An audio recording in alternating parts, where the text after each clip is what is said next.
केलिया स्मरण, होय सकळ विद्यांचे अधिकरण. तेची वंदू श्री चरण श्री गुरूंचे, ते नमस्कारोनी आता.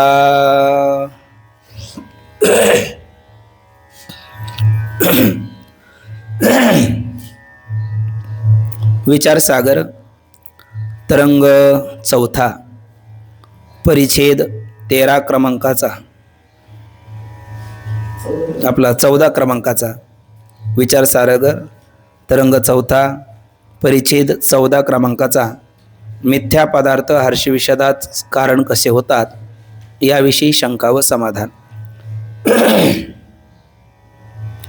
13 क्रमांकाच्या परिच्छेदामध्ये हा पूर्वपक्ष करणारा तर्कदृष्टी नामक शिष्य बोलला, गुरुदेव असताची प्रतीती होत नसते, असच्चेत न प्रतीयेत. म्हणून असत ख्यातेच्या मताने कार्य कारण अधिष्ठान सर्वच शून्य आहे, असत आहे, पण असताची प्रतीती होत नसते. रज्जुवारचा सर्प दिसतो त्या अर्थी असत ख्यातिमत असंगत आहे. नंतर आत्मख्यातीच्या मते कार्यकारण अधिष्ठान या सर्वाचा आकार कोण धरते? बुद्धीच धरते. पण हे अंतिबुद्धीच काय आहे? आत्मा आहे. हे मत जर योग्य मानावं तर ती क्षणिक बुद्धी कशी आहे? क्षणिक आहे. तिची बहुतकाल प्रतीती येऊ नये, ती बहुतकाल प्रतीती येते, म्हणून बुद्धी सगळ्याचा आकार धरते म्हणणं ही असंगत आहे. आणि बुद्धीच जर आत्मा असेल तर बालपणी जो मी माझ्या आजोबाच्या मांडीवर खेळत होतो तोच मी माझ्या आता नातवांना खेळवत आहे अशी प्रतिविज्ञा होऊ नये, ती होते. म्हणून आत्मख्यातीमत हे असंगत आहे. त्याचप्रमाणे प्राचीन एकाचा जो अर्थाध्यास, वारुळस्थ सर्प सन्मुख रज्जूच्या ठिकाणी दिसतो, कशामुळे? नेत्रदोषामुळे. तर हे मत श्रुतियुक्तीच्या, अनुभूतीच्या आणि श्रुतीच्या युक्तीच्या विरुद्ध आहे. अनुभूतीच्या विरुद्ध कसं? तर निर्दोष नेत्राला पडद्याच्या पलीकडचं दिसत नाही आणि नेत्रात दोष म्हणून वारुळस्थ सर्प सन्मुख रज्जूच्या ठिकाणी दिसेल कसा? कारण दोषाने सामर्थ्य घडतं हा अनुभव आहे. आणि युक्ती म्हणाल तर मग वारुळावर अनेक पदार्थ असताना सर्पच कसा दिसेल? म्हणून प्राचीन एकाचा अर्थाध्यास असंगत आहे. नव्य नयकाचा कोणता? ज्ञानाध्यास. नेत्रदोषामुळे रज्जू सर्परूपाने दिसते. पण हेही मत अनुभूतीचे आणि युक्तीचे विरुद्ध आहे. अनुभूती कशी? ज्ञेयाधीन ज्ञान असतं, ज्ञेय जसं असेल तसं ज्ञान होतं, म्हणून हे मत अनुभवाच्या विरुद्ध आहे. आणि युक्ती जर म्हणाल तर ज्ञेय मोहरी असेल तर ज्ञान पर्वताचं होत नाही, मग ज्ञेय रज्जू असेल तर ज्ञान सर्पाचं होईल कसं? अशा पद्धतीचे नव्य नयकाची आख्याती देखील काय आहे? आपला अन्यथा ख्याती असंगत आहे. आणि दोषा आपला स्मृतीतला पदार्थ सन्मुख नसतो, स्मृतीपासून भयकंपादी भयपलानादी व्यवहार घडत नाही, वृत्तीला एक वेळेला दोन ज्ञान होत नाही, म्हणून आख्यातीमध्ये देखील असंगत आहे. हे मला काय आहे? मान्य आहे. पण सर्पप्रतीती, सर्पाची उत्पत्ती, सर्पाची निवृत्ती या सगळ्या गोष्टी असत्ख्याती आणि अनिर्वचनीय ख्याती या दोन्ही मतामध्ये कशा आहेत? समानच आहे. सत्ख्याती आणि अनिर्वचनीय ख्याती दोन्ही काय म्हणतात? सामान्य स्वरूपाचं ज्ञान, विशेष स्वरूपाचं अज्ञान. त्यावेळेला पदार्थाची प्रतीती येते आणि जे ज्याच्या अज्ञाने भासतं ते त्याच्या ज्ञानाने निवृत्त होतं, म्हणून रज्जूच्या विशेष स्वरूपाच्या ज्ञानात सर्प ज्ञानाची निवृत्ती आहे. फक्त फरक काय आहे? तर सत्ख्यातीवाले तिथला सर्प सत्य मानतात आणि अनिर्वचनीय ख्यातीवाले मिथ्या मानतात. एवढाच काय तो फरक आहे? तो गौण आहे, अकिंचितकर आहे, नगण्य आहे. बुद्धीर फलम अनाग्रहा. म्हणून तुम्ही काय करा? तो मिथ्या शब्द जरा माघारी ठेवला आणि सत्य शब्दाचा स्वीकार केला तर काय हरकत आहे? आणि शेवटी तो बोलला, न्यूनते पुरते अधिक ते सरते, करून घ्यावे तुम्ही ते विनवितो असे. एरवी माझ्या चित्ती जे होते ते मी विचारून बोलले येथे, नेके काय यापुरते ते तुम्ही जाणा. ना तरी बालक बोबडा बोली, का वाकुडा विचोका पावली, ते चोच करून वावली रिजे जेवी, असं आपण नेहमी म्हणतो. तशा पद्धतीचा तो एक प्रकारचा समारोप करतो. त्यावेळेला गुरुदेवाने सांगितलं की सत्ख्यातीमत सुद्धा कशाच्या विरुद्ध आहे? अनुभव आणि युक्तीच्या विरुद्ध आहे, म्हणून तेही खंडित आहे. मग पहिली युक्ती दिली. कशावर कशाचा भ्रम होतो? शुक्तीवर रजताचा भ्रम होतो. शुक्तीवरी रजत पाहता डोळा दिशे, रज्जुवरी भासे मिथ्या सर्प. सत्ख्यातीच्या मताप्रमाणे शुक्तीवर प्रतीतील येणारं रजत हे जर सत्यच असेल तर त्या क्षणी शुक्तीशी आपण जर संयोग केला तर शुक्ती भस्म होईल. आणि त्या शुक्ती भस्मामध्ये सत्ख्यातीच्या मताने सत्यच झालेलं उत्पन्न जे रजत आहे त्या सत्य रजताची प्राप्ती झाली पाहिजे. एखादं म्हणेल शुक्ती भस्मासोबत कोणाचं भस्म झालं? रजताचंही भस्म झालं, तर हे बोलणं उचित आहे का? नाही, कारण गंधाधिक द्रव्याचा संयोग केल्याशिवाय रजत भस्म होत नाही. आता शुक्ती भस्मही आयुर्वेद शास्त्रामध्ये केलं जातं आणि रजत भस्मही केलं जातं. शुक्ती भस्माची काय प्रयोजन मानुद्देश्य न मंदोपी प्रवर्तते. असं म्हणतात, पोटशूलाचा त्रास असेल म्हणजे पोटदुखीचा त्रास असेल त्याला जर शुक्ती भस्म दिलं तर त्याचा पोटदुखीचा त्रास निवृत्त होतो. याकरता आयुर्वेदामध्ये ज्याला पोटशूळाचा त्रास आहे त्याला शुक्ती भस्म दिलं जातं. तसंच रजत भस्म जे आहे ना, म्हणजे दोषापनयन करणारं शुक्ती भस्म आहे आणि गुणाधान करणारं रजत भस्म आहे. एखादा रोगी असेल त्याला काही काही माणसं असतात ती रोडवलेलीच असतात, किती खायला द्या आहे ना, ते खातात, भरपूर खातात, जाऊन येतात, पण तब्येत जैशी ते असते, म्हणजे तब्येत काही दुरुस्त होत नाही. याचं कारण खाल्ल्याला ते अंगी लागत नाही, पचनी पडत नाही, ते पुष्टीवर्धक होत नाही. पण अशा वेळेला ते खात असताना त्याच्यासोबत थोडं थोडं रजत भस्म जर दिलं तर ते खाल्लेलं अन्न त्याच्या अंगी लागतं आणि शरीराने तो बलदंड होतो. म्हणजे आरोग्यवर्धक कोणतं आहे? रजत भस्म आहे आयुर्वेदामध्ये. मग असं शुक्ती भस्म रजत भस्म हे केलं जातं. पण त्या प्रसंगी तिथे शुक्ती भस्मासोबत रजत भस्म झालं म्हणता येईल का? कारण रजत काय आहे? एक प्रकारची धातू आहे आणि रजत धातूचा गंधाधिक द्रव्याचा संयोग केल्याशिवाय त्याचा काही भस्म होत नाही, म्हणून रजत भस्म झालं असं आपल्याला म्हणता येणार नाही. मग उत्तर क्षणामध्ये शुक्ती भस्मामध्ये सत्य रजत भेटलं पाहिजे. सत्केतेच्या मताने जर ते सत्यच उत्पन्न होतं असं म्हणत असाल तर पण ते भेटतं का? भेटत नाही. म्हणून सत्यच रजत उत्पन्न होतं म्हणणं बरोबर नाही. शिवाय काय सांगितलं होतं? रज्जूवर सर्वांना सर्पभ्रमच होतो का? अनेकांना अनेक भ्रम होऊ शकतात, अनेकाला अनेक भ्रम होऊ शकतात. आणि वेदांताचा सिद्धांत आहे समसत्ताक पदार्थ परस्पराला काय होतात? साधक बाधक होतात. विषम सत्ताक पदार्थ परस्पराला साधक बाधक होत नाही. आपल्याला जर सुषुप्तीमध्ये तहान लागली तर पाणी कुठलं सुषुप्तीमध्ये स्वप्न पडलं, त्यात आपल्याला तहान लागली तर पाणी कुठलं लागेल? बोला, स्वप्नातलंच लागेल. जागृतीतलं पाणी चालेल का? चालणार नाही. का बरं? तर माऊली म्हणतात, स्वप्नीचे राज्य का मरण, नोहे हर्ष शोकाचे कारण, का उपवडल्या जाणं जयापरी, किंवा स्वप्नीची अघाया ओखद चेवोची धनंजया, तेवी आज्ञान मुळाया या ज्ञानाची खडग. मग सत्ख्यातीच्या मताप्रमाणे रज्जूवर कोणाला पुष्पमाला, जलधारा, जमीन दुबंगली, दंड पडला, भूरेषा आहे, बैलाने मूत्र विसर्जन केलेलं आहे, असे पुष्पमाला आहे, असे 10 जणाला 10 भ्रम झाले आणि ते जर सत्यच असेल मग रज्जूही सत्य आणि सत्ख्यातीच्या मताने उत्पन्न झालेले भ्रमातले पदार्थ सुद्धा ते सत्यच आहे. मग सत्य पदार्थ काय अडवतो म्हटलं आपण? जागा अडवतो. नंतर सत्य पदार्थाला काहीतरी वजन असतं, पुन्हा त्याच्यापासून नवीन काही कार्य होतं. मग ते जे पुष्पमाला आदी जे 10 पदार्थ तिथे प्रतीतेला आले, सत्केतेच्या मताप्रमाणे ते सत्य आहे. तर एखादा दंड असेल तो कोणाला ताडण करण्याकरता उपयोगाला आला पाहिजे, पुष्पमाला असेल कोणाच्या सत्काराकरता उपयोगाला आले पाहिजे, एखादा दोरा असेल तो जनावर बांधण्याकरता उपयोगाला आला पाहिजे, एखादी काठी असेल माणसाला आधार घेण्याकरता ती उपयोगाला आली पाहिजे. म्हणजे त्याच्यापासून नवीन कार्य काय उपयोगिता आहे का? नवीन कार्य होतं का? सत्य पदार्थ जागा अडवतो की नाही? अहो, हे वायर छोटंसं आहे आणि कल्पना करा रज्जू आहे. सत्य याने जागा अडवली ना, मग अन्य पदार्थाला जागा कुठे राहिली? पण ते सत्य पदार्थ म्हणतात तर जागा अडवत नाही, त्याच्यापासून काही नवीन कार्य होत नाही आणि त्याला काही घनताना वजन नाही, मग त्याला सत्य म्हणण्याचा अर्थ काय? आता हा प्रश्न निवृत्त होण्याकरता सत्ख्यातीवाले कदाचित काय म्हणतील? ते पदार्थ सत्य आहे पण ते काय करत नाही? जागा अडवत नाही, त्यांना काही घनता वजन नाही आणि त्यापासून काही नूतन कार्य होत नाही. मग हे तिन्ही नाही तर त्याला सत्य म्हणण्याचा अर्थ काय? त्या आडनावाची सत्यता होईल. म्हणजे तुम्ही मत कोणतं मानलं? अनिर्वचनीय ख्यातीचंच मानलं असं ते होईल, असं एक सांगितलं. शिवाय एक महत्त्वाची गोष्ट सांगितली आपल्या त्या वेदांत मतामध्ये, प्रखर सूर्यकिरण, बरड माळ जमीन यांचा संयोग संबंध झाल्याच्या नंतर ज्या झळ्या प्रतीतील येतात त्याला काय म्हणतो आपण? मृगजळ म्हणतो. पण मृगजळ आपल्या मतामध्ये ते सत्य आहे का मिथ्या आहे? वेदांत मतात मिथ्या आहे आणि सत्ख्यातीच्या मतात सत्यच आहे. मग तर जर ते जल सत्य असेल तर जलापासून काय झाली पाहिजे? किमान जमीन ओली झाली पाहिजे. मग दुष्काळ कधी पडेल? मग दुष्काळी घोषित, शासनाला मदत करा असं शासनाला तंटा करावा लागेल का? काहीच नाही. बरं, साळी केळीला पीक पाणी किती लागतं? विपुल प्रमाणात, भरपूर प्रमाणात लागतं. आणि मग ते मृगजळातलं जळ जर सत्य असेल तर माऊलीच्या 2-3 ओव्या आपण पाहिल्या. माऊली म्हणतात, मृगजळाची तळी ते दिठी दुरोनी निहाळी, वाचून तेने पाणी साळी केळी पिकती काही, मृगजळाची गंगा दोन्ही लागी धावता दांगा, तो शिनेची परिवाह केला होय.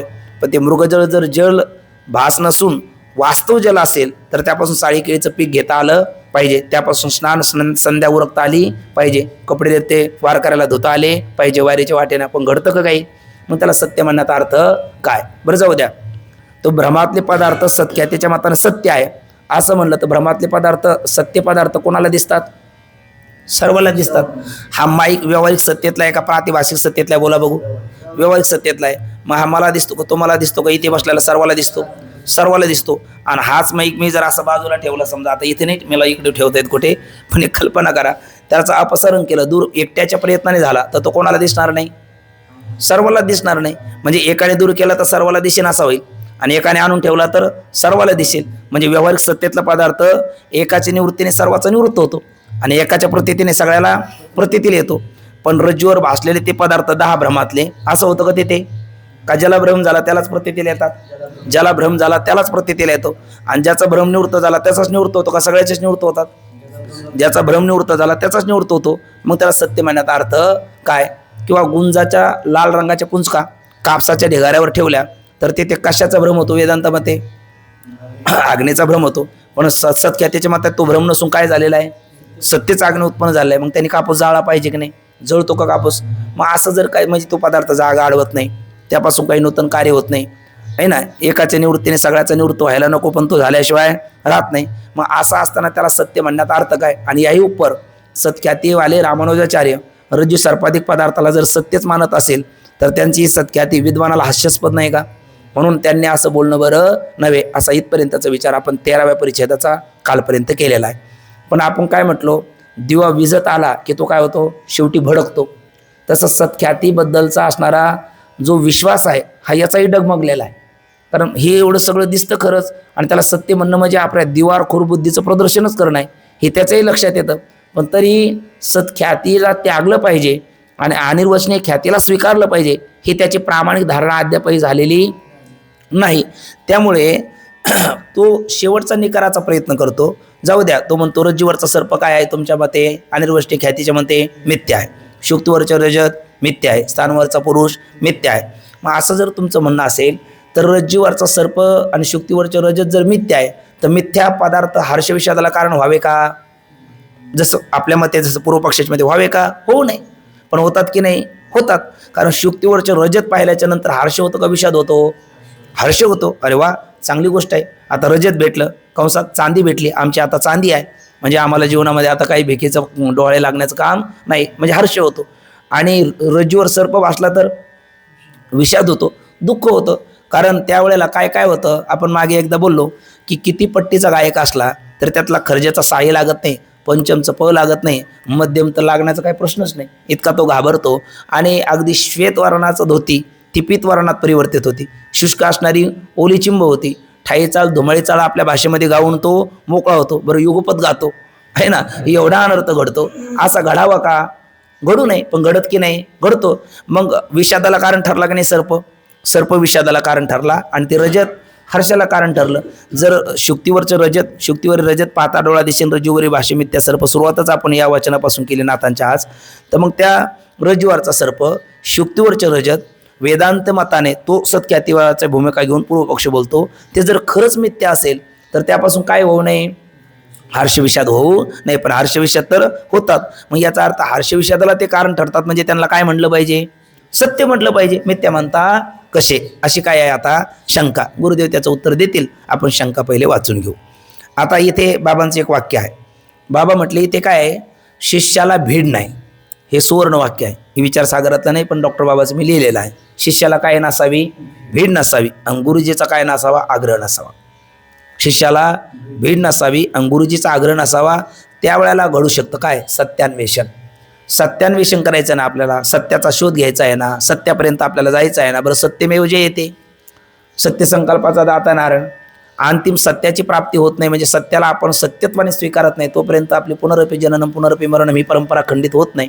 पण त्याकरता गुरुजीचा जर दुराग्रह असेल, मी सांगतो ना, मग ते मानलं पाहिजे. ते मागे नाही का, बाबा हे जगत कसं उत्पन्न झालं? बाळा हे जगत आपोआप उत्पन्न झालं नाही. बाबा आपोआप कसं उत्पन्न होईल? मूर्खा, मी तुझा बाप आहे. मी काय उन्हाने पांढरा झालो का? मी 4 उन्हाळे पावसाळे जास्त खाल्ले, मी तुझा बाप आहे. मी सांगतो जगत आपोआप उत्पन्न झालं नाही. पण बाबा आपोआप कसं होईल? अरे वेड्या, कात पान सुपारी चुना एकत्र आले का लाल रंग हो ना.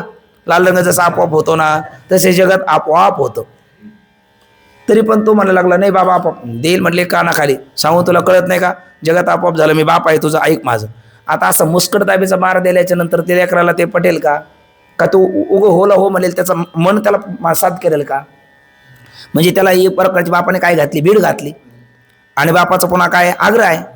मग तो आता पुढं का बोलला नाही, त्याला बापाची भीड आहे ना.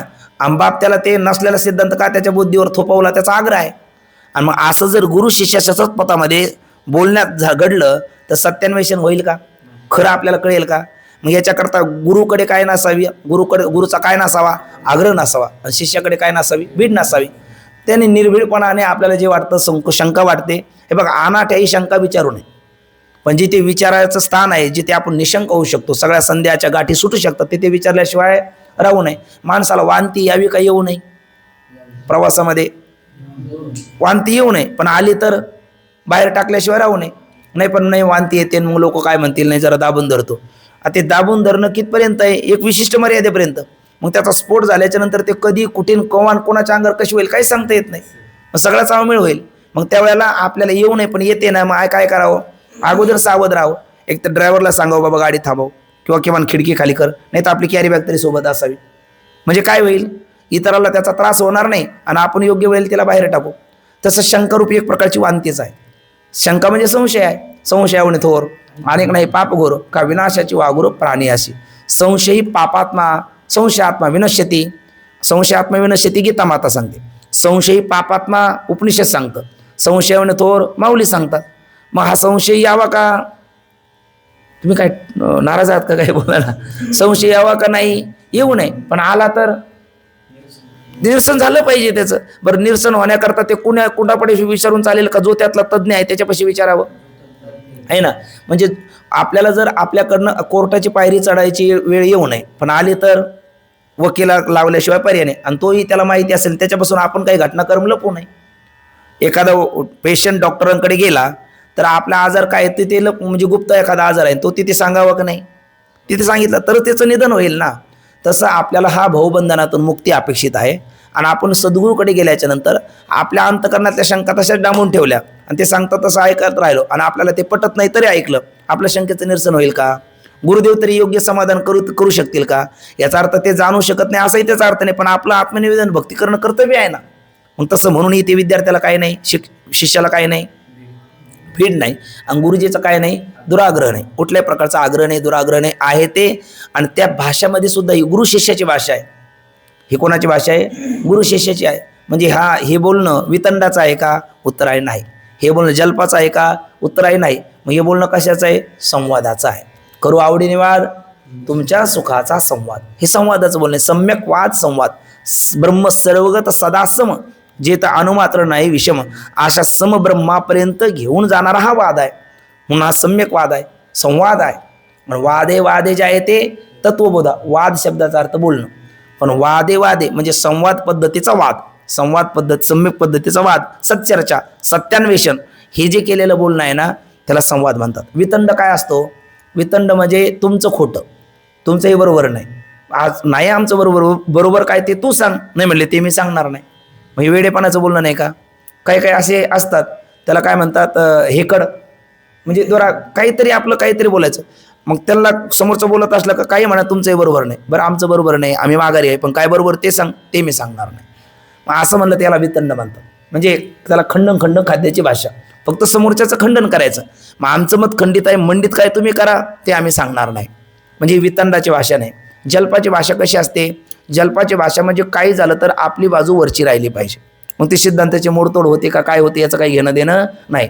आपल्या मराठवाड्यामध्ये थोडंसं एखादा रागून म्हणतो, नाही माकड म्हणे माझीच लाल, असं म्हणतात ना व्यवहारामध्ये. मग तसा प्रकार काहीच असतो, काही झालं ते सिद्धांताशी काही घेणं देणं नसतं, आपली बाजू वरची राहिली पाहिजे.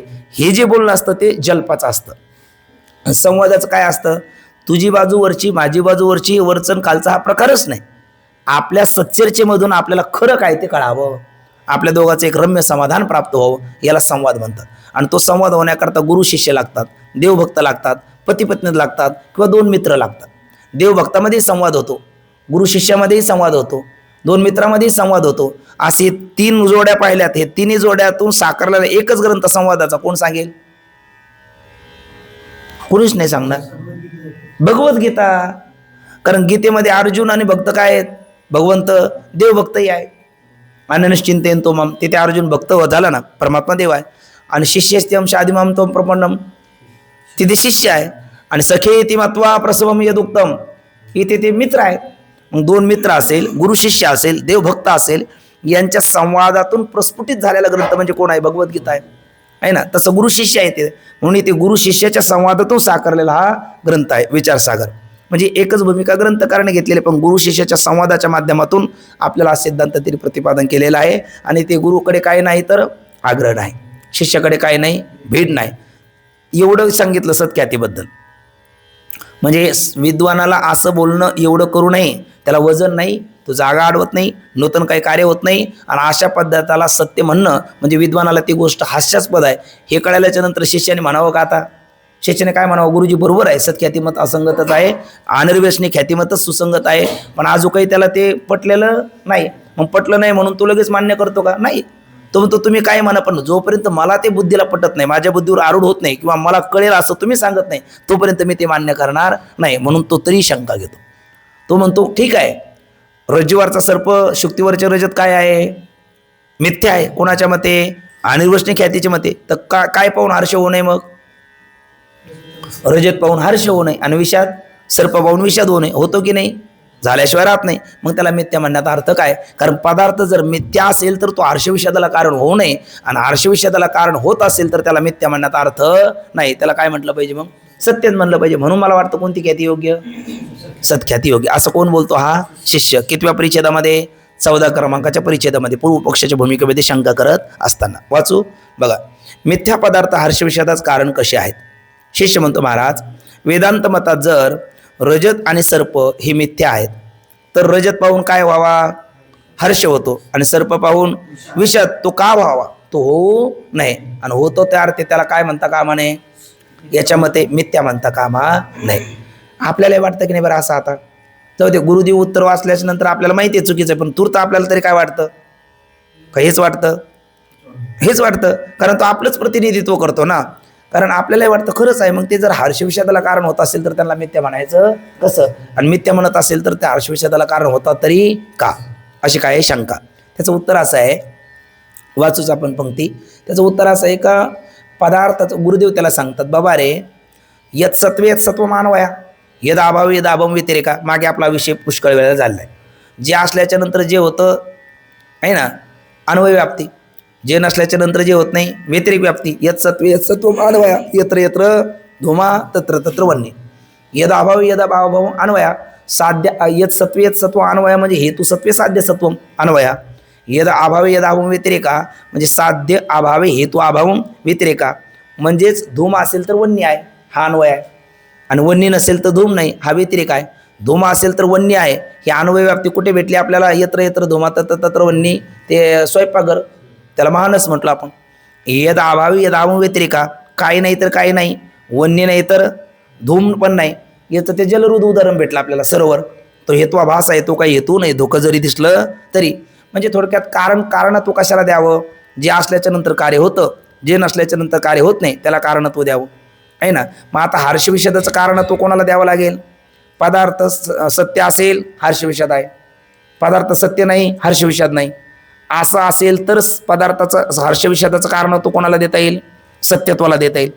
पण असं काही नाही ना, पदार्थ सत्य असो किंवा मिथ्या असो, हर्षविषादाला कारणत्व सत्यत्व किंवा मिथ्यत्व मुळीच नाहीच आहे. मग हर्षविषादाला कारणत्व जर पदार्थाचं सत्यत्व किंवा मिथ्यात्व नसेल तर कारण काय हे तर कळायला पाहिजे की नाही. तर हर्षविषादाला कारण आहे पदार्थाविषयी आपल्या अंतःकरणातली अनुकूल प्रतिकूल भावना. काय कारण आहे? आपल्या अंतःकरणातली अनुकूल प्रतिकूल भावना ही हर्षविषादाला कारण आहे. कोण कारण नाही? पदार्थाचं सत्यत्व किंवा मिथ्यात्व हर्षविषादाला कारण नाही. पदार्थ सत्य असो किंवा मिथ्या असो, आपले त्याच्याबद्दल अंतःकरणातली भावना काय आहे ती कारण आहे. आपली त्या पदार्थाबद्दल, तो पदार्थ मिथ्या आहे किंवा सत्य आहे, पण त्याच्याबद्दल जर आपली अंतःकरणातली भावना अनुकूल असेल तर तो आपल्या सुखाला कारण ठरतो. आणि तो मिथ्या असो किंवा सत्य असो, त्याबद्दल आपल्या अंतःकरणातली भावना प्रतिकूल असेल तर तो आपल्या दुःखाला कारण ठरतो. पदार्थ सत्य असो किंवा मिथ्या असो. तो म्हटला कसं? नाही प्रतिज्ञा मात्रेनं सिद्ध करून द्या, तर त्याला सिद्ध करून देता येतं. कसं आहे? बाबा इथं दृष्टांत देत असतात. त्या सिरियाल राजा, चांगुणा त्याची पत्नी आणि चेलियाना त्यांचा बाळ. त्या सिरियाल राजा, चांगुणा त्याची पत्नी पतिव्रता स्त्री, तिचं सत्व हरण करण्याकरता म्हणून तिथे देवता साधू रूपात आली. आणि माते भगवती भिक्षाम दे. मग ती भिक्षा द्यायला तयार झाली. नाही म्हणले आम्हाला आमची इच्छित भिक्षा पाहिजे, म्हणजे इच्छा भोजन पाहिजे. म्हणले तुम्ही सांगा ते देऊ. राजा आहे, राणी आहे, त्यांचा बाळ खेळतो. आता त्याचं सत्व पाहण्याकरताच ती देवता साधू वेशात आली असल्यामुळे तिने सांगितलं काही नाही, तुझ्या बाळाचं मस्तक आपलं, तुझ्या बाळाचं आम्हाला काय ते मांसाहार पाहिजे. म्हणले देऊ. कुठल्या प्राण्याचं पाहिजे सांगा. नाही म्हणले तुझ्याच बाळाचा पाहिजे. आता त्या आईबापाला त्यांचं सत्व हरण पाहताना त्यांच्या बाळाचं मांस मागितल्याच्या नंतर कोणते आईबाप द्यायला तयार होईल. पण अतिथी देऊ बाबा, विनमुख गेले अतिथीने सर्व सुकृताची संपत्ती, म्हणून अतिथी धर्माला जागून ते पती पत्नी तयार झाले. नाही ठीक आहे देतो. म्हणजे देतो नाही, ते तुमच्याच हाताने केलं पाहिजे. म्हणजे तुमच्याच बाळाचं मस्तक तुमच्या हाताने शिरछेद करायचा आणि ते मस्तक तुमच्या हाताने उकळात कांडायचं, ते शिजवायचं, ते आम्हाला द्यायचं. आणि ते करताना तुमच्या डोळ्याला एक ठिपूस येता कामा नाही, रडायचंही नाही. पण तेवढ्याही परीक्षेमध्ये ते उत्तीर्ण झालेत. त्यांनी ते सर्व केलं आणि ताटं वाढलेत. ताटं वाढल्याच्या नंतर म्हणले मग आता त्या देवतेला ताट घातलं. म्हणले एक नाही दोन ठेवा. दोन ठेवलेत. म्हणले नाही, म्हणले अतिथीसोबत आम्ही नाही जेवणार. नाही म्हणले आणखी एक पाहिजे. आणि म्हणले आता ते दुसरं ताट वाढलं, तुमच्या बाळाला जेवायला बोलवा, चिल्या बाळाला. नाही म्हणले आम्हाला आता बाळ नाही. म्हणले मग निपुत्राच्या घरी आम्ही जेवत नाही, आम्ही जातो, बाळाला बोलवा. ते म्हणले आम्ही निपुत्रिक नाही, आम्ही सुपुत्रिक आहे, पण आता पुत्र आमचा राहिला नाही ना तुमच्या प्रसंगात. नाही नाही म्हटले त्याला बोलवा, तो जेवायला बसला तरच आम्ही जेवू. मग मात्र त्यांच्या डोळ्यातून अश्रू आले. आता हे कसं शक्य आहे. नाही म्हणले बोलवा तर खरं, आता ती देवताच आहे. कर्तुमा अन्यथा कर्तुम सामर्थ्य संपन्न परमात्मा आहे. साधूच्या बाबतीत आपण म्हणतो मेले माणूस जित उठविले. परमात्माच्या बाबतीत म्हणतो जेने विश्व निर्मिले. महर्षी देवा ते संस्थापिले. 21 स्वर्गाती धरले सत्ता मात्रे आपुल्या. जयापासून सकळ महिमंडळे झाले तो एक पंढरीचा राणा नाही अनुमाना श्रुतीशी. परमात्म्याला काय अशक्य आहे. मग त्यांनी बाहेर जाऊन आवाज दिला, अरे चिलिया साधू आपल्या घरी आले आहेत, ते जेवायला तू पंक्तीला पाहिजे म्हणतात आणि तू जर आला नाही तर साधू आता जेवणार नाही बघ, आपलं सर्व सत्व जाईल. चल ये बघू. ते बाळ धावत आलं म्हटले, जेवायला बसलं. आता हा प्रसंग त्या काळात घडलेला सत्य आहे, पण हल्ली काय करतात त्याच्यावर पात्र वठवतात. म्हणजे रामायण घडलं तर मग ते लीला करतात. आता वृंदावन तिकडे जा आपण, कृष्णलीला, रामलीला अशा लीला दाखवतात. तशी चांगुना सिरियाळा आणि त्या चिलियाची लीला एका दाखवली. एका मग एक बाई ती काय चांगुना झाली, ते बाळ चिलिया झालं. एक पुरुष त्यातला तो श्रीयाळ राजा झाला. मग ती देवता आली. हे सगळं दाखवलं. आणि दाखवत असताना आपल्यासारखे प्रेक्षक पाहत होते. आणि ते प्रेक्षक पाहत असताना ते नाक उडू उडू रडत होते. त्यांच्या डोळ्याला धारा लागल्या. आणि ती चांगुनाही रडताना दिसते. पण ती चांगुना रडताना दिसते, पण तिच्या आनंदात अंतकरणात आनंदाच्या उकळ्या फुटतात. डॉक्टर बाबाचा शब्द आहे. ते आनंदात अंतकरणात आनंदात येते. म्हणजे हा काय पात्र वठलं, समाज अख्खा रडत होता. म्हणजे ती रडताना दिसली तरी तिच्या आनंदात काय, अंतकरणात काय आनंद आहे. आणि समाज काय रडतो आहे. बरं तिला माहिती नाही आहे नाटक आहे का, प्रेक्षकाला माहिती नाही का, सगळ्यालाच माहिती आहे. सगळ्याला माहिती आहे. म्हणजे घडलेली घटना त्या काळची जरी सत्य असली तर तूर्त आता समोर ती मिथ्या आहे का सत्य आहे. नाही नाही, तूर्त आता ते दाखवतात ते मिथ्या आहे. आणि घडलेली त्या काळची सत्य जरी असली तर तूर्त काय मिथ्या आहे. हे कोणाला माहिती नाही, सगळ्यालाच माहिती आहे. तरी सुद्धा रडणारे पाहणारे रडतात की नाही, आणि ती हसती की नाही. मग ती हसली म्हणजे तिला काय झाला, हर्ष झाला. आणि हे आपले प्रेक्षक रडतात म्हणजे यांना काय झाला, विषाद झाला. मग पदार्थ मिथ्या आहे का सत्य आहे. ते समोरचं प्रेक्षक बघा ना, ते समोरचं चालू नाटक हे नाटक शब्दातच अर्थ कळाला होता. ते मिथ्या आहे का सत्य आहे. नाटक आहे ना, ते मिथ्या आहे. पण मिथ्या आहे कोणाला माहिती नाही, सगळ्याला माहिती आहे. तरी मग काही रडतात आणि काही हसतात की नाही. काही पार नाक ओढ रडायला लागले, त्यांचे रुमाला ओले झालेत. आणि ती रडताना दिसली तरी तिच्या आनंदातून अंतकरणातून आनंदाच्या उकळ्या फुटलेल्या आहेत. मग अशा वेळेला पदार्थ मिथ्या आहे कोणाला माहिती नाही. पण तरी सुद्धा हर्षविषद झाले की नाही. त्या चांगुनेला काय झाला, नाटकातल्या चांगुनेला हर्ष झाला. आणि पाहणाऱ्या प्रेक्षकाला विषद झाला. काय माहिती आहे त्यांना, मिथ्या माहिती आहे. तरी त्या घटनेबद्दल अनुकूल भाव आहे कोणाच्या अंतकरणात, चांगुनेच्या अंतकरणात. म्हणून तिला हर्ष झाला. माझं पात्र चांगलं वठवलं, हा अनुकूल भाव आहे ना, तिला आनंद झाला. अरे पण असं घडायला नको होतं बरं का. हा प्रेक्षकाच्या अंतकरणातला भाव आहे, प्रतिकूल भावना आहे. एकाच आईकडनं किती जरी सत्व पाहायचं तर मस्तक इतका क्रूर निर्दय त्या देवतेने का व्हावं, असा भाव आहे. म्हणून त्यांना काय झाला, विषाद झाला. मग पदार्थ मिथ्या असताना सुद्धा हर्षविषाद होतो की नाही. मग सांगा बघू, पदार्थाचं सत्यत्व किंवा मिथ्यात्व हे हर्षविषादाला कारण आहे का त्या पदार्थाबद्दल अनुकूल प्रतिकूल भावना हर्षविषादाला कारण आहे. आपल्या अंतकरणातली अनुकूल प्रतिकूल भावना हर्षविषादाला कारण आहे, कोण नाही. पदार्थाचं सत्यत्व किंवा मिथ्यात्व हर्षविषादाला कारण नाही. बरं हे जर नसतं तर मिथ्या बाजीगराचा खेळ कोणी पाहिला असता, गारुड्याचा खेळ कोणी पाहिला असता? बरं, हल्ली लोक सिनेमा पाहायला जातात की नाही? रविवार शनिवार त्यांचा ठरलेला वारा असतो, आज अमुक टॉकीजला अमुक अमुक सिनेमा बघायला जायचं, आणि तिकीट भेटत नसते ब्लॅक लाईन काढून जायचं, म्हणजे पैसे देऊन जातात आहे ना. आणि ते व्हिलन असतो, ते व्हिलन आणि तो नट असतो, व्हिलनबद्दल प्रतिकूल भावना असते प्रायः, आणि त्या नटाबद्दल अनुकूल भावना असते, आणि ते व्हिलनची गाडी त्या नटावर धावत जाते असं कळाल्याच्या नंतर हा इकडेच इतका ब्रेक दाबतो का त्या समोरच्या बॅनचा पाय मोडून जातो. होतं की नाही असं? मग आता त्याच्याबद्दल काय? बरं, ते पडद्यावरचं ते आग्ने पटलेलं आहे, आता तो पळणं जळणार, तो आग्ने जर सत्य असला तर एखाद्याला तितक्या जाग्यात तलप झाली तर त्याची बिडी तरी पेटली पाहिजे ना. त्या पडद्यावर पेटते का? आहे ना, नाही पेटत. बरं जाऊ दे, ते बिडीचाही द्या सोडून, तो पडदा तर पेटला पाहिजे, पडदाही पेटत नाही. आणि सगळं मिथ्या आहे, कोणाला माहिती नाही, सगळ्याला माहिती आहे, तरी लोक काही हुसूस करत येतात, काही रडत येतात, काही हसत येतात, बाहेर पडतात, होतं की नाही? मग हा काय प्रकार आहे? म्हणजे बरं, पैसे खर्चून जातात की नाही, मनोरंजनाकरता जातात, काहीतरी आदर्श काय काय घेण्याकरता, म्हणजे काहीतरी चांगलं भेटलं तर त्यांना हर्ष होतो, काहीतरी वाईट घटनावाली का विषाद होतो, म्हणजे ते मग ते पदार्थ मिथ्या आहे कोणाला माहिती नाही, सगळ्याला माहिती आहे, तरी पैसे खर्चून जातात ते बाजीगराचा गारुड्याचा खेळ पाहायला. काही नाही, त्याच्याबद्दल आपल्या अनुकूल भावना असेल ते आपल्याला सुख देते, प्रतिकूल भावना असेल हे दुःख देते. पदार्थाचं सत्यत्व किंवा मिथ्यात्व दोन्ही बाबतीत येऊ शकतं की नाही? दोन्ही बाबतीत होऊ शकतं. म्हणून पदार्थाचं सत्यत्व किंवा मिथ्यात्व हे गौण आहे, आणि प्रधान काय आहे? त्या पदार्थाबद्दल आपल्या असणाऱ्या अंतःकरणातली भावना काय आहे. म्हणून आपल्या पुढे 5व्या तरंगामध्ये येणारे बहुतांश जीवसृष्टी आणि ईशसृष्टी. तर जीवसृष्टी सुखदुःखाला कारण आहे का? ईशसृष्टी सुखदुःखाला कारण आहे? बोला आता.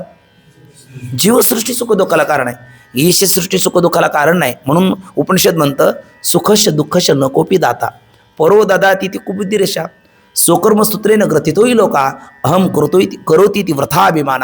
आपल्याला कोणी सुख देत नाही, आपल्याला कोणी दुःख देत नाही, आपलं कर्मच आपल्याला सुख दुःखाला कारण आहे. म्हणून तुकोबरा म्हणतात अनेक आरुसावे लगे बहुता, आपल्या संचिता वाचून आहे. आणि त्यात सुद्धा मूळ कारण आहे का आपला असणारा त्यातला अममा अध्यास अंता ममता ते दुःखास्पदी द्वे.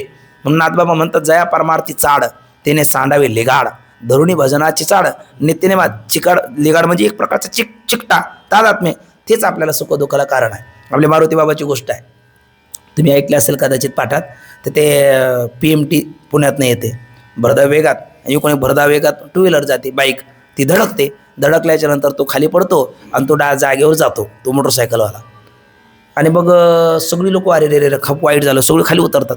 हा महाशय खाली तर उतरत नाही, आणि तिथूनच बडबड करायला लागला, ह्या टू व्हीलरवाल्याला हल्ली अक्कल राहिली नाही, बेधोक गाड्या चालवतात, कशाही चालवतात, असेच मरणार नाही, मेलेच पाहिजे. आणि हे तरी खाली कशाला उतरले, अशाला कशाला यांचं कैवार घ्यायचा, जाऊ द्यायचं, या गाडीने लगेच आपल्या बसस्टॉपवर घ्या, कशाला थांबले, असू द्या, सगळे उतरले, आपण नाही उतरणार, स्वतःलाच बोलतो. आणि तिकून खिडकीतून म्हणता चहावाला एक चहा घेऊन ये, पेपर घेऊन ये, पेपर वाचत चहाचा फुरका मारत तिथे व्यवस्थित राहतो. पण नंतर म्हणते आता गेलेल्या व्यक्तीची विल्हेवाट लागली पाहिजे, कोण आहे, तातडीने पोलीस आले, ते आधार कार्ड काढलं, त्याच्यावर नाव निघालं, अमुक अमुक वाचलं, याच्या त्या कानावर पडलं, आणि हे याच्या जावयाचं नाव होतं. तो पटकन खाली उतरला आणि ते बसवाल्याचं गचुरं धरलं आणि त्याच्या 2 कान सोळे दिल्या. तुला मूर्ख कळत नाही का, त्या टू व्हीलरच्या अंगावर कशाला घातलं, अगोदर काय बोंबलत होता, आता काय बोंबलायला लागला, असं का घडलं? अगोदर काही संबंध नव्हता, आता संबंध जोडला, कारण आता तो जावई आपला आहे ना, आणि आपल्या मुलीचं आता कपाळाचं कुंकू गेलं, दुःख आहे ना, त्याला प्रतिकूल भावना झाली, दुःख झालं. आणि पहिलं काही नाही, उदासीन होता, मग काही सुखश दुःखश काही नाही. म्हणजे थोडक्यात काय, ईशसृष्टी सुख दुःखाला कारण आहे. ईशसृष्टीतला पुरुष पहिलाही होता, पडला तेव्हा, आणि आताही आहे. पण ईशसृष्टीतला पडला तेव्हा चहा घेत होता आणि पेपर वाचत होता. पण ही सृष्टीतल्या त्या पुरुषाशी हा माझा जावाई आहे नातं जोडलं, ही जीवसृष्टी, झालं दुःख. म्हणजे सुख दुःखाला कारण कोण आहे? जीवसृष्टी आहे, ईशसृष्टी नाही. म्हणजे जीवसृष्टी काही वेगळी दिसत नाही, पण ईशसृष्टीतल्या पदार्थाशी जीवाने केलेलं जे तादात्म्य त्याचं नाव जीवसृष्टी आहे. एखादी स्त्री असेल, कोणत्या सृष्टीतली ती स्त्रीचा पिंड ईशसृष्टीतला आहे, पण ही माझी आई आहे, ही माझी पत्नी आहे, ही माझी मुलगी आहे, ही माझी शिक्षिका आहे, असे जे वेगवेगळे नाते लावले ती कोणती सृष्टी झाली? जीवसृष्टी आहे. आणि ती जीवसृष्टी खरी सुखदुःखाला कारण आहे. तसं या ठिकाणी अंतकरणातला हे तोच भाव इथला. मग अंतकरणातला असणाऱ्या पदार्थाबद्दल अनुकूल प्रतिकूल भावना आहे ना, ती सुखदुःखाला कारण आहे. कोण नाही? पदार्थाचं सत्यत्व किंवा मिथ्यात्व हे आर्षविषादाला कारण नाही, असा सिद्धांत सांगतात. आपल्या पंचदशीमध्ये पुढच्या वर्षी आपल्याला गोष्ट आहे ना, गोष्ट अशी आहे की ते 2 ग्रस्त आहेत. दोन्ही ग्रस्ताचे मुले ते मुंबई नागपूरला म्हणाला शिकायला गेले आहेत, आणि कालांतराने एक मोठा उद्यावर लागला, पण एक कोरोनाच्या महामारीमध्ये गेला. मग गेल्याच्या नंतर दुसरा आता घरी यायला त्याला वेळ आहे दीपावळीला. मग त्याने काय केलं, एका मनुष्याजवळ निरोप दिला, घरी जा आणि आमच्या गावात तुम्ही आहात, गावकरीच आहात, तर मग माझ्या वडिलाला सांगा का तुमचा मुलगा जिवंत आहे, 4 पैसे कमवून तो थोड्या दिवसाने घरी तुम्हाला भेटायला येणार आहे. आणि मग माझ्या वडिलाच्या मित्राला सांगा, म्हणजे माझा मित्र एकटा गेलेला आहे, त्यांना तो निरोप द्या. चालेल म्हटले. आता याला जीवसृष्टी ईशसृष्टी याने ऐकलं होतं आणि त्याला ते खरंच पाहायचं होतं. तो सांगणारा जरा ठक होता, धूर्त होता. पण त्याने काय केलं, ज्याचा मेला होता ना त्याला सांगितलं तुझा मुलगा जिवंत आहे, चांगला पैसा पाणी कमवतो आणि थोड्या दिवसात भरपूर पैसा कमवून दीपावळीला घेऊन येणार आहे. आणि ज्याचा गेला होता त्याला हे सांगितलं, आणि ज्याचा जिवंत होता त्याला सांगितलं तुमचा मुलगा कोरोनाच्या महामारीमध्ये त्याला लागण झाली, तो गेला आणि तो इथपर्यंत सुद्धा आला नाही, तिकडल्या तिकडंच फुकून तो संपला. असं म्हणल्याच्या नंतर ज्याचा जिवंत होता ईशसृष्टीतला, तो छाती बडून मोठ्या मोठ्याने बोंबलत होता, रडत होता, केस उपटत होता, गडबडा लोळत होता, छाती पिटत होता. आणि ज्याचा जिवंत होता तो म्हणायचा घ्या पेढे, नाही क्षमा करा, ज्याचा गेला होता ईशसृष्टीतला तो म्हणायचा घ्या पेढे. आणि ज्याचा ईशसृष्टीतला जिवंत होता तो उरू बडवत होता, मोठ्या मोठ्याने केस उपटत होता, रडत होता. असं का घडलं? ईशसृष्टीतला तिकडे जिवंत आहे पण इकडे जीवसृष्टीतला गेला म्हणून दुःख आहे, आणि ईशसृष्टीतला तिकडे गेलेला आहे पण जीवसृष्टीतला जिवंत आहे म्हणून तो पेढे वाटतो. असं होतं की नाही? याचा अर्थ कोणती सृष्टी सुखदुःखाला कारण आहे? तिथे जीवसृष्टी सुखदुःखाला कारण आहे, ईशसृष्टी सुखदुःखाला कारण नाही. तसं या ठिकाणी काय सुखदुःखाला हर्षविषादाला कारण आहे? पदार्थाबद्दल आपल्या अंतःकरणातली अनुकूल प्रतिकूल भावना सुखदुःखाला कारण आहे. कोण कारण नाही?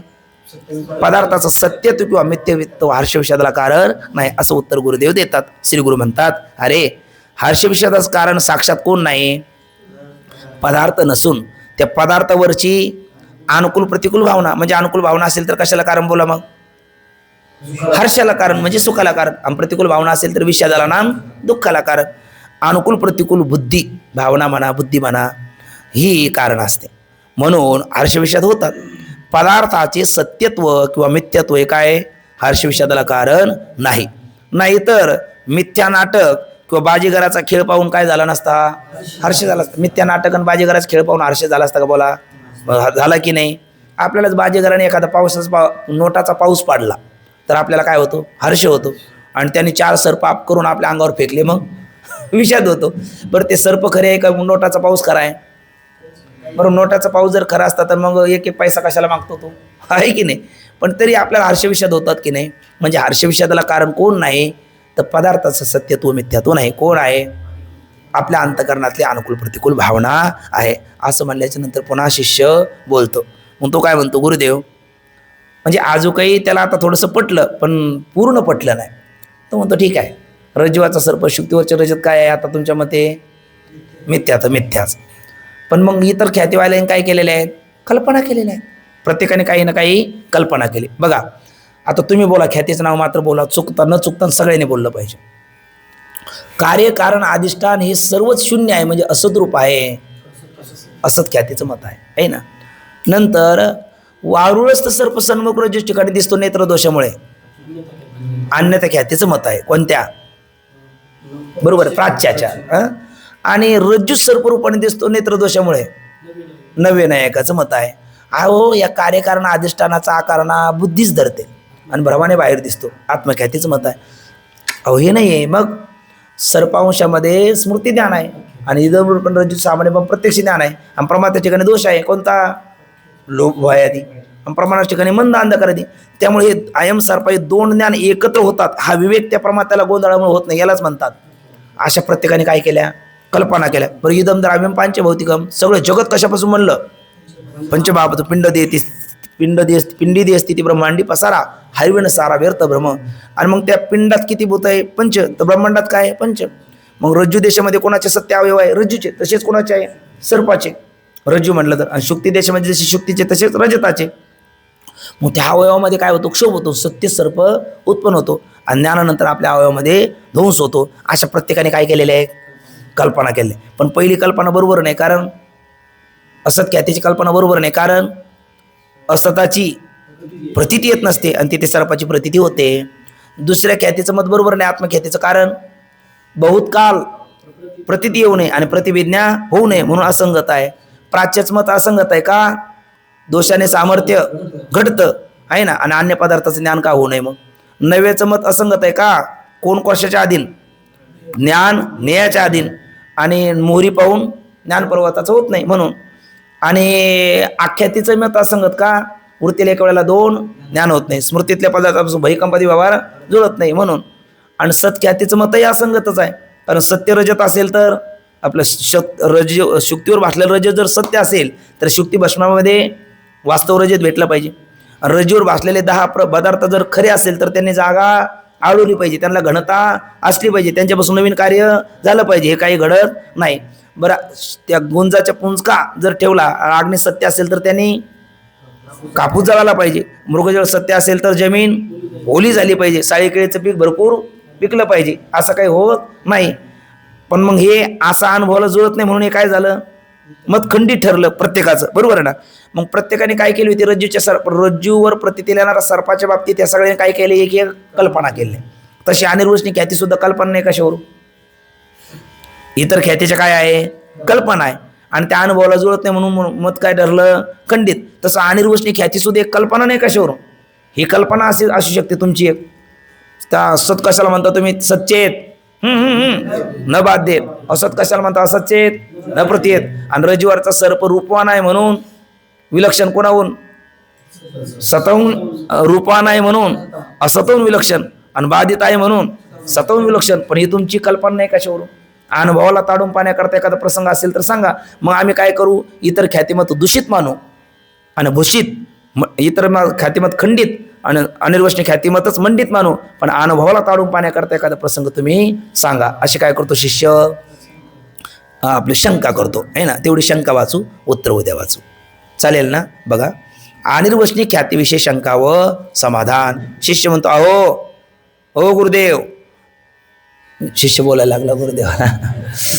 अहो गुरुदेव, ज्याप्रमाणे इतर लोकांनी रज्जू सर्पाच्या ठिकाणी काय केल्या?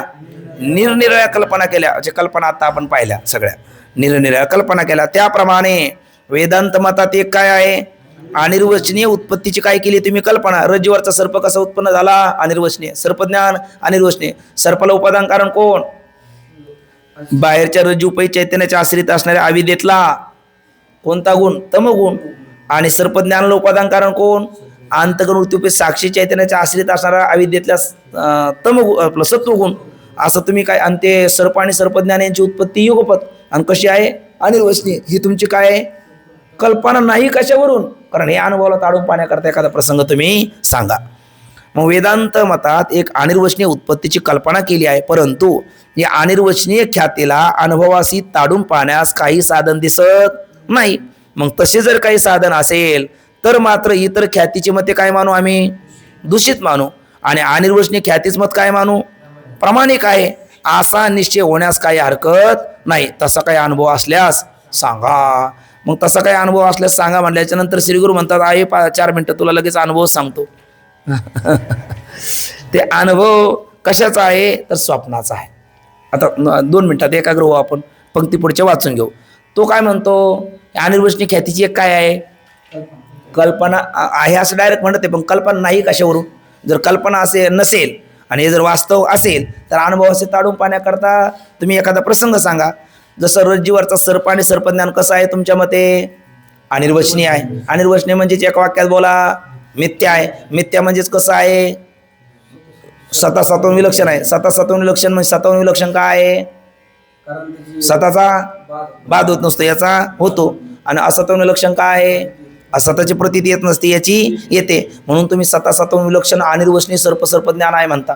ही तुमची कल्पना नाही कशावरून? अनुभवाला ताडून पाहण्याकरता एखादा प्रसंग सांगा. अशी काय त्याची शंका? तर गुरुदेव म्हणतात अनुभव स्वप्नाचा आहे. स्वप्नस्थ द्रष्टा हा स्वप्नस्थ पदार्थाचं कोणतं कारण असतो? हे आपण बऱ्याच वेळेस बोललेलो आहे पंक्ती मागे. पण चला, स्वप्नस्थ द्रष्टा हा स्वप्नस्थ पदार्थाचं उपादान कारण असतो. एकदा बोला सगळ्यांनी. स्वप्नस्थ द्रष्टा हाच स्वप्नस्थ पदार्थाचं कोणतं कारण?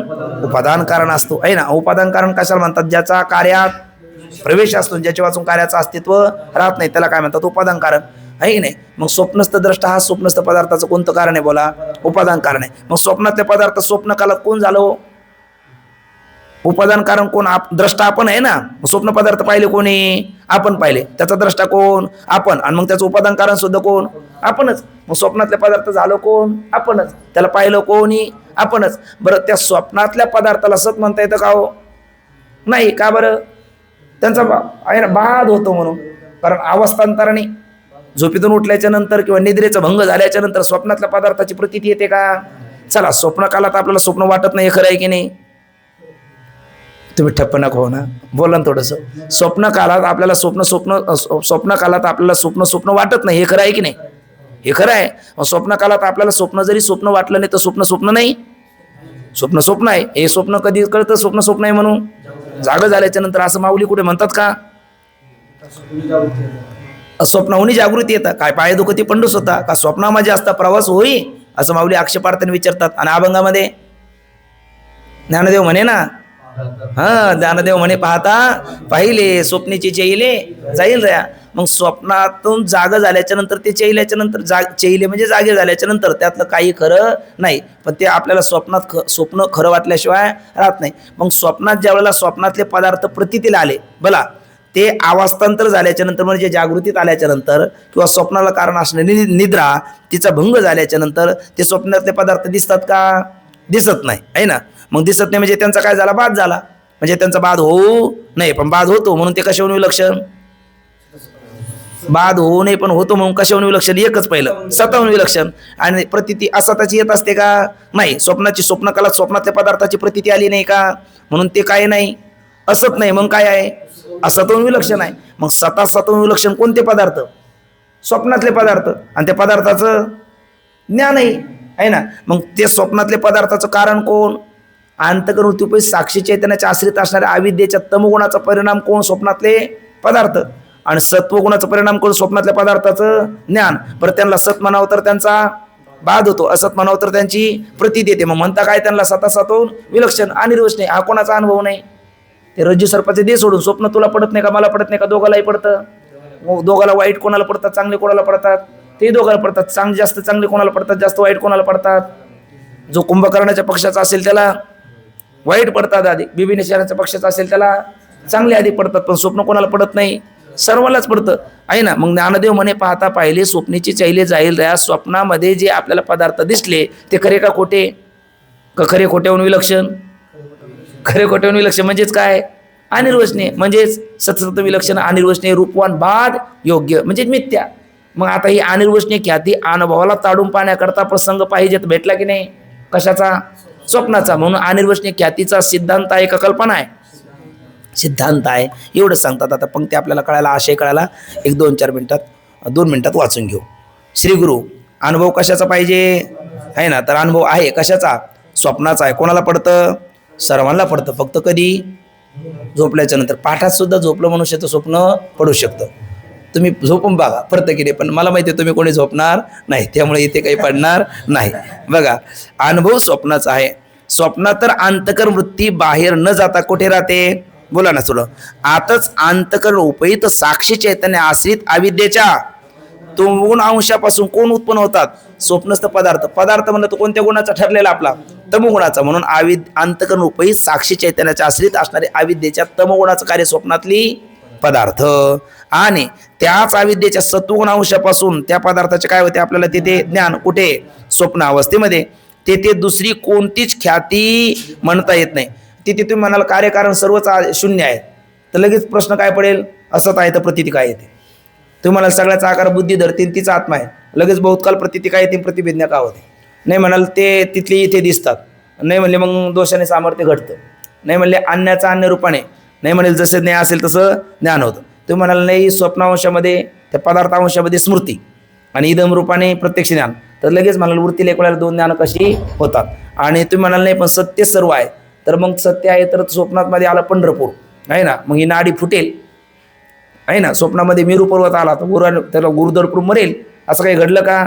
त्यांनी जागा अडवली, त्यांना काही घनता आहे, त्यांच्यापासून काही नवीन कार्य होतं नाही. म्हणजे कुठलीच कल्पना म्हणजे कुठलाच ख्यातीवादानुसार स्वप्न पदार्थाची संगती लागत नाही. कुठल्याच म्हणजे पहिल्या 5 ख्यातीनुसार. असत, आत्मख्याती दोन प्रकारची, अन्यथा ख्याती, अख्याती आणि सत्ख्याती. मग स्वप्नातल्या प्रतीतील येणाऱ्या पदार्थाची संगती श्रुतियुक्ती अनुभूतीच्या अविरुद्ध अशी फक्त आणि फक्त कोणत्या संगती? ख्यातीने लागते, अनिर्वचनीय ख्यातीने लागते. ठीक ना? बघा मग ते म्हणतात हा तेथे दुसरी कोणतीच ख्याती मानता येत नाही. तेथे म्हणजे कुठे? स्वप्नातल्या पदार्थाच्या बाबतीमध्ये कोणतीच ख्याती मानता येत नाही. याप्रमाणे शरीराहून बाहेर कोण? मग रज्जू सर्पाधिक. आणि शरीराच्या आत म्हणलं तर स्वप्न पदार्थ. शरीराहून बाहेर म्हणजे युक्ती झाली, आणि शरीराच्या आत म्हणजे आपला अनुभव झाला, आणि अनुभवाचा आपला नाम निश्चित करता येत नाही.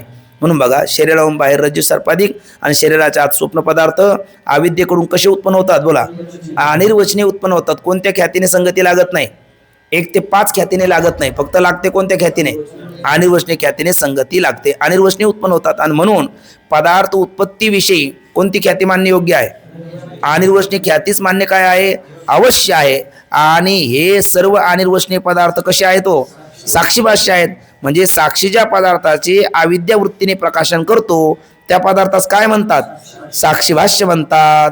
अर्थात रज्वादिकाचे ठिकाणी अनिर्वचनीय सर्पाधिक आणि त्याचे ज्ञान या दोहोस भ्रम किंवा अध्यास असंही म्हणतात. मग रज्वादिका ठिकाणी कोण प्रतीत येईल? आता रज्जूस ठिकाणी सर्प, शुक्तीस ठिकाणी रजत, सानुस ठिकाणी पुरुष, हे बाहेरचे. आणि आत म्हणलं तर स्वप्नस्थ पदार्थ.